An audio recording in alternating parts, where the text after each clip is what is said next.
Kivikkoripsimonni. Synodontis on ripsimonnien heimon suurin suku.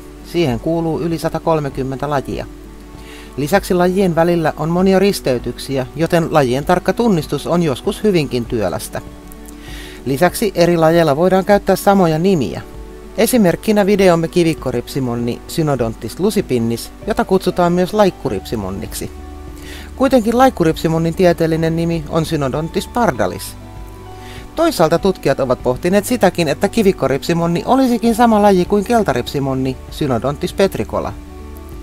Tästä nimien suloisesta sekasotkusta johtuen on yleensä turvallisinta käyttää vain tieteellistä nimeä, etenkin kun etsii tietystä lajista lisätietoa.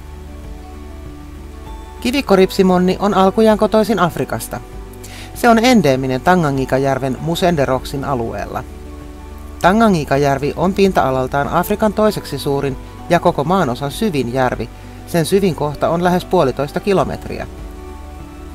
Kivikkoripsimonnin tarkkaa elinympäristöä ei tunneta, mutta kuten muutkin pienet synodontislajit, se todennäköisesti asuu melko matalilla kivisillä rannikkoalueilla.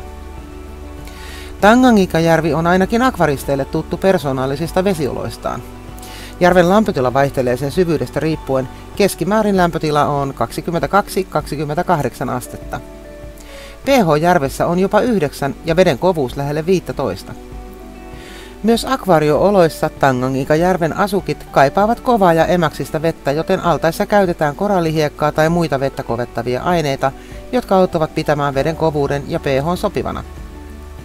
Kivikkoripsimonni on yleensä kestävä ja sopeutuva, joten sen altaassa pH voi olla esimerkiksi 7,5 tuntumassa. Altaan leveys saisi olla ainakin 90 senttiä, sillä laji on aktiivinen uimari. Akvaarion sisustukseen on hyvä lisätä luolia, ruukkuja, putkia, kivikkoja ja muita piilottelupaikkoja. Aidot juurakot usein pehmentävät vettä, joten niiden käyttöä ei suositella. Somisteiden tulee olla ilman teräviä reunoja, sillä kivikkoripsimonnilla on ohut, suomuton iho, joka voi vahingoittua terävistä reunoista. Kivikkoripsimonni on kaikkiruokainen, mutta ruoan painotus tulee olla pienissä selkärangattomissa, kuten surviaisessa, torvimadossa ja monissa muissa kuivatuissa, elävissä ja pakastetuissa pikkuötököissä. Laji syö myös pohjalle vaipuvia tabletti- ja raeruokia. Sukukypsistä kaloista sukupuolet erottaa kalojen muodosta. Naarailla on leveämpi vatsa ja etenkin kun ne ovat täynnä munia, niiden vatsa on pyöreä.